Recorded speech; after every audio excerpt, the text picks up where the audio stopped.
VPN ছাড়া কিভাবে Facebook চালাবেন। আসসালামু আলাইকুম বন্ধুরা, আপনারা এখানে প্রমাণস্বরূপ দেখতে পাচ্ছেন আমার এই ফেসবুক কিন্তু চলতিছে। আর আপনারা ভিপিএন ছাড়া কিভাবে আপনারা ফেসবুক চালাবেন এই ভিডিওটিতে আমি আপনাদের A to Z পর্যন্ত দেখিয়ে দেব।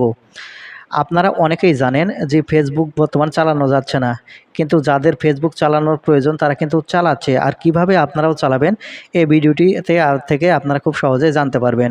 তো মূল ভিডিওতে যাওয়ার আগে ছোট্ট একটা রিকোয়েস্ট করব, ভিডিওটিতে শেয়ার করে অন্যদের দেখার সুযোগ করে দেবেন। তাই সেজন্য আপনারা যে কাজটি করবেন, আপনারা ফেসবুক ভিপিএন ছাড়া চালানোর জন্য সর্বপ্রথম এখান থেকে আপনাদের গুগল প্লে স্টোরটি ওপেন করে নেবেন। এখানে আপনারা গুগল প্লে স্টোর ওপেন করে নিলে এখানে আপনারা সার্চ বার পাবেন।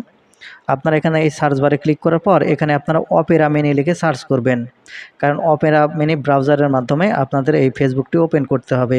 আরও অনেক কাজ আছে, আপনারা এখান থেকে যে কাজটি করবেন এখান থেকে অপেরা মিনিটি ইনস্টল করে নেবেন। আমার ইনস্টল করা আছে, আমি এখান থেকে ওপেন করে নিচ্ছি। আপনারা অপেরা মিনি ওপেন করে নিলে এরকম ইন্টারফেসে নিয়ে আসবে।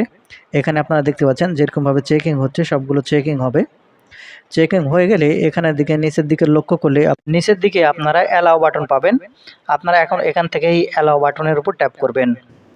এখানে অ্যালাও বাটনের উপর ট্যাপ করলে এখানে আপনারা দেখতে পাবেন ব্লক এনিথিং অ্যাডস এর কন্টিনিউ বাটন নিচে। আপনারা এখান থেকে কন্টিনিউ বাটনের উপর আবারও ট্যাপ করবেন। আমি এখান থেকে কন্টিনিউ বাটন ট্যাপ করার পর এখানে আপনারা দেখতে পাচ্ছেন 90% সেভ ডাটা, এর উপর ক্লিক করবেন। ক্লিক করলে এখানে আপনারা পেয়ে যাবেন set Opera Mini as default. আপনারা এখান থেকে অ্যাজ ডিফল্ট এই অপশানের উপর ট্যাপ করবেন। অ্যাজ ডিফল্ট এই অপশানের উপর ট্যাপ করলে একটু লোডিং নেবে। লোডিং নেওয়ার পরে এখানে অপেরা মিনির যে মূল ইন্টারফেস সেটা কিন্তু এখানে দেখাবে। এখানে অনেকগুলো অপশান আপনারা পেয়ে যাবেন। তার মধ্যে এখান থেকে যে ফেসবুক দেখতে পাচ্ছেন, আপনারা এখানে এখন এই ফেসবুকের উপর ক্লিক করবেন। এখানে আপনাদের আরও অনেক কাজ আছে, একটু ধৈর্য সহকারে দেখার চেষ্টা করবেন, তাহলে এরকম ইন্টারফেস খুলে যাবে। এখন এখান থেকে আপনারা জানেন এখান থেকে ফোন নম্বর অথবা আপনারা জিমেল বা এখান থেকে পাসওয়ার্ড দিয়ে আপনাদের লগ ইন করতে হয়। ঠিক সেরকমভাবে আপনারা ফেসবুক যেভাবে লগ ইন করেন ঠিক সেরকমভাবে এখান থেকে লগ ইন করে নেবেন। আমার পাসওয়ার্ড এবং দেওয়া হয়ে গেছে। এখন এখান থেকে আমি লগ ইনের উপর ক্লিক করে দেব।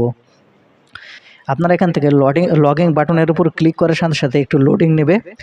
লোডিং নেওয়ার পর দেখতে পাবেন যে আপনাদের ফেসবুক কিন্তু ওপেন হয়ে যাবে। আমি এখান থেকে সেভ বাটনের উপর ক্লিক করলাম। সেভ বাটনের উপর ক্লিক করার পর এখানে লোডিং নিচ্ছে। লোডিং আপনাদেরও ফেসবুক নেবে, নেওয়ার পরে এখান থেকে কিন্তু ফেসবুক ওপেন হয়ে যাবে। দেখতে পাচ্ছেন আমার ফেসবুকটি এখন ওপেন হয়ে গেছে। আপনারাও চাইলে খুব সহজেই কিন্তু এরকমভাবে খুব সহজভাবে আপনারা ফেসবুক লগ ইন করে ব্যবহার করতে পারবেন। তো বন্ধুরা, এই ছিল আজকের ভিডিওটি থেকে যদি কিছু শিখে থাকেন তাহলে আমাদের এই চ্যানেলটিকে সাবস্ক্রাইব করে সাথেই থাকবেন এরকম ইম্পর্টেন্ট ভিডিওগুলো সবার আগে পাওয়ার জন্য।